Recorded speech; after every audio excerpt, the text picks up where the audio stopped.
पढ़ाया था हाइड्रोकार्बन के बारे में। तो हाइड्रोकार्बन दो पार्ट्स होते हैं, इसकी दो पार्ट्स, एक सेचुरेटेड हाइड्रोकार्बन और एक अनसेचुरेटेड हाइड्रोकार्बन। सेचुरेटेड हाइड्रोकार्बन का हिंदी होता संतृप्त हाइड्रोकार्बन और अनसेचुरेटेड का हिंदी होता असंतृप्त हाइड्रोकार्बन। आज हम जानेंगे कि सेचुरेटेड हाइड्रोकार्बन किसे कहते हैं। सेचुरेटेड हाइड्रोकार्बन कार्बन का वह पार्ट्स होता है, वह भाग होता है जिनमें कार्बन जो होते हैं हमेशा एक दूसरे के साथ सिंगल बॉन्ड के द्वारा जुड़े रहेंगे। हमेशा किसके द्वारा जुड़े रहेंगे? सिंगल बॉन्ड के द्वारा। उसे हम लोग हमेशा क्या कहते हैं? Saturated hydrocarbon.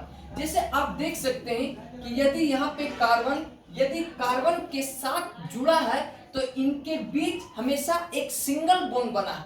तो जब कार्बन किसी भी कार्बन से यदि सिंगल बॉन्ड के द्वारा जुड़ा रहेगा तो उसको हम लोग हमेशा कहते हैं सेचुरेटेड हाइड्रोकार्बन।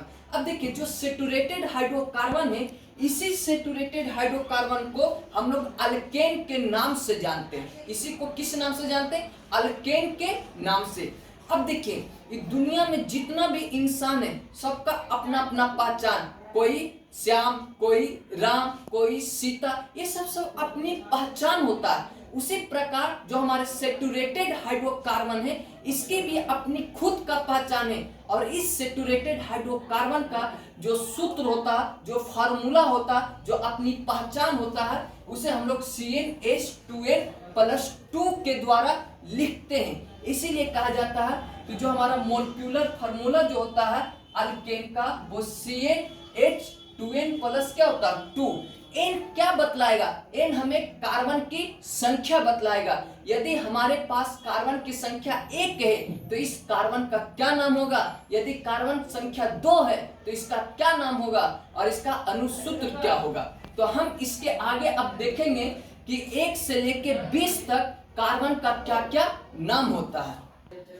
अब देखिए, जैसे हमारा सेचुरेटेड हाइड्रोकार्बन को हम अल्केन के नाम से जानते थे, तो इसी अल्केन का जो जनरल फार्मूला होता, मॉलिक्यूलर फार्मूला होता, तो CnH2n+2 होता। यदि हम n का मान 1 रखें तो जहां जहां n आपको नजर आ रहा वहां वहां हम 1 रखेंगे तो इसका मान कितना हो जाएगा? CH4। तो एक कार्बन का नाम होता मीथेन। एक कार्बन का नाम क्या होता? मीथेन।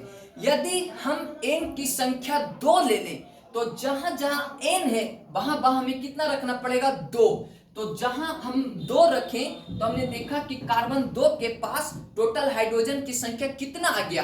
कार्बन 2 के पास हाइड्रोजन की संख्या 6। इसका नाम क्या होता? इथेन। तो आप हमेशा ये समझिएगा कि जब हमारे पास जितनी ज्यादा कार्बन होंगे उसके दोगुना से 2 ज्यादा हाइड्रोजन होता। 2 ज्यादा क्या होता? हाइड्रोजन।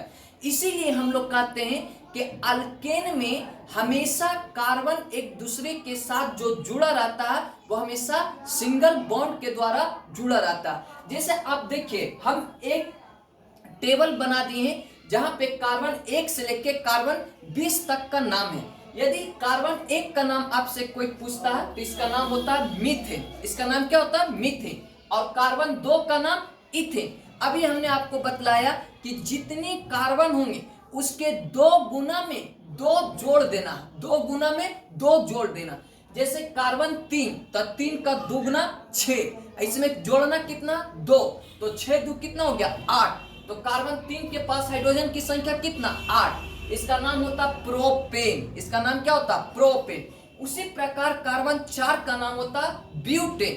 कार्बन 5 का नाम पेंटेन। कार्बन 6 का नाम हेक्सेन। कार्बन 7 का नाम हेप्टेन। कार्बन 8 का नाम ऑक्टेन। कार्बन 9 का नाम नोनेन। कार्बन 10 का नाम डेकेन। इसी के आगे जब आगे काम कीजिएगा तो कार्बन 11 का नाम अनडेकेन या मोनोडेकेन।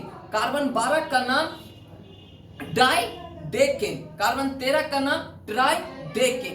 कार्बन 14 का नाम टेट्राडेकेन। कार्बन 15 का नाम पेंटाडेकेन। कार्बन 16 का नाम हेक्साडेकेन। कार्बन 17 का नाम हेप्टाडेकेन। कार्बन 18 का नाम ऑक्टाडेकेन। कार्बन 19 का नाम नोनाडेकेन। कार्बन 20 का नाम आइकोस। कार्बन 20 का नाम आइकोस। आप हमेशा याद रखिएगा कि आपको जो सीबीएसई के 10th क्लास में जो एग्जामिनर जो आपसे क्वेश्चन करेगा वो कार्बन 1 से लेकर 20 तक ही करेगा। इसीलिए आप हमेशा 1 से लेकर कार्बन 20 तक ये सूत्र को, ये फार्मूला को हमेशा याद रखिएगा। ये बहुत हेल्पफुल करेगा। यहाँ से आपको कम से कम 3 से 4 नंबर का क्वेश्चन पूछेगा।